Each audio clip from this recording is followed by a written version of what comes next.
Herkese merhaba, kanalıma hoş geldiniz. Bugün kabak sevenler için muhteşem bir ana yemek tarifi paylaştım. Yapımı son derece kolay ve aynı zamanda tek başına da doyuruculuk özelliğine sahip nefis bir ana yemek tarifidir. Bilhassa diyet yapan izleyicilerim, sağlığına önem veren izleyicilerimin mutlaka bu tarifi yapmasını önemli rica ederek şimdi hemen tarifime başlıyorum.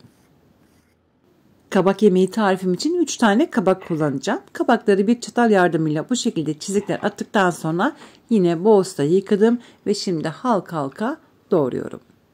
Çok lezzetli, sağlıklı ve pratik bir ana yemek tarifidir.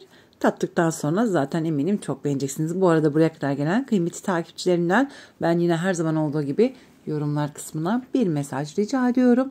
Bu bir çiçek olabilir, bir böcek olabilir ya da herhangi bir mesaj olabilir. Hiç fark etmez. Konuyla alakalı bilginiz veya bir tecrübeniz de varsa bizlerle paylaşırsanız çok mutlu olurum. Şimdiden herkese teker teker teşekkür ediyorum.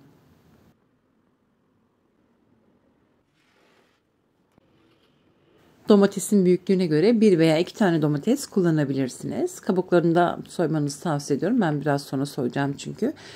Bu arada şunu da belirtmek isterim ki ben ince doğramayacağım. Yine domatesleri de kalın kalın doğrayacağım. Çünkü gerçekten de yerken de domatesin lezzetini de hissetmek istiyorum. Bir tane orta boy büyüklüğünde soğan kullanacağım. Yine soğanları da halka halka doğruyorum. Tabii ki de kalın olmayacak, çok da ince olmayacak. Yarım su bardağı pirinç kullanacağım. Pirinçleri tamamen beyaz suyu akana kadar yıkayacağım.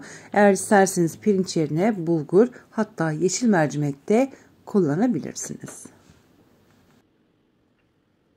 Soğanları tencerenin dibine bu şekilde diziyorum. Bu arada tencere ne kadar çok geniş olursa yemek o kadar lezzetli olacaktır. 5-6 diş de sarımsak ilavesi yaptım. Ve şimdi domatesleri diziyorum. Bu arada izlemiş olduğunuz bu videoyu da beğendiyseniz beğeni atmayı lütfen unutmayın. Çünkü beğeniler bizim için çok çok önemlidir.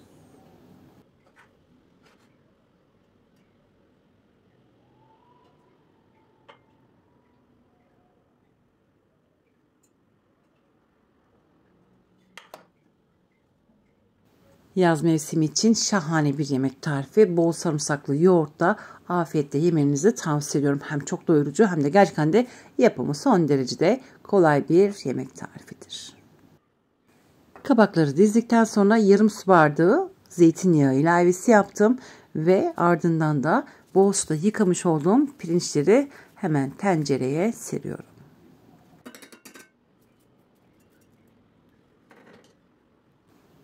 Hemen yine üstüne de kabakları serdikten sonra baharatlarını ve de suyunu ilave edeceğim. Kısık ateşte bu yemeği kendi kendine pişireceğim.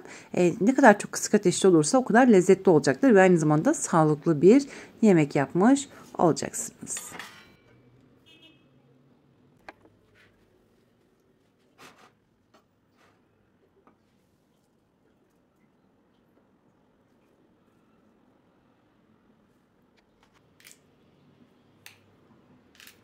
Sevdiğiniz baharatları bol miktarda kullanabilirsiniz. Ben acı biber de kullanmak istedim. Biber tabii ki de tamamen tercihtir. Yine bol miktarda da dereotu ilavesi yaptım.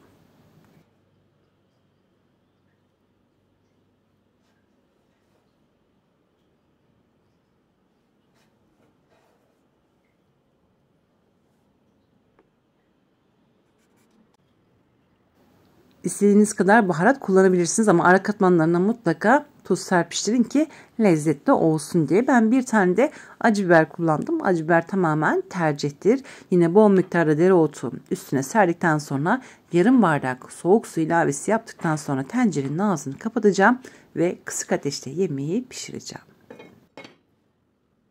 Yemeğin sağlıklı olması için ve lezzetli olması için en kısık ateşte yaklaşık olarak 35 veya 45 dakikanın içerisinde pişireceğim. Bakın görmüş olduğunuz gibi kısık ateşte zaten kendiliğinden yemeğin suyu çıkacaktır. Ama tencereye göre tabii ki de durumlar değişebilir. O yüzden de yemeğin suyunu ara ara kontrol etmenizi tavsiye ediyorum.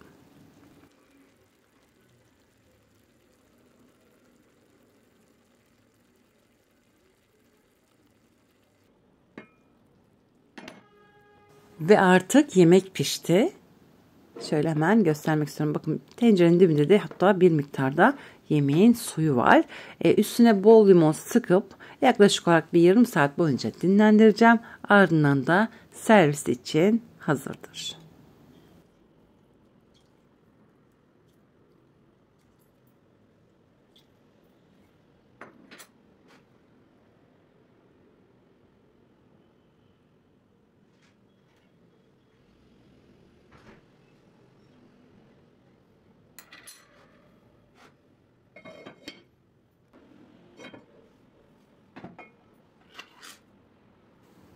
Ve artık yemek servis için hazırdır. Gerçekten de muhteşem bir yaz yemeği. Hızlı, pratik ve de sağlıklı bir ana yemek tarifidir. Tek başına da doyuruculuk özelliğine sahiptir. O yüzden de pirinç kullandım. İsterseniz bulgur veya hiçbir şey de tabii ki de kullanmayabilirsiniz.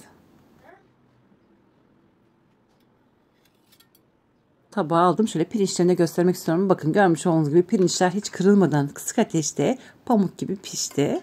Bol sarımsaklı yoğurtla afiyetle yemenizi tavsiye ediyorum. Hem çok lezzetli, benim de evimde sıklıkla yapmış olduğum nefis bir ana yemek tarifidir.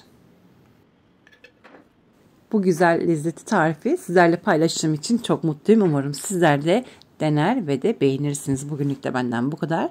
Yarın yeni videomda tekrar görüşmek dileğiyle. Şimdilik hoşçakalın.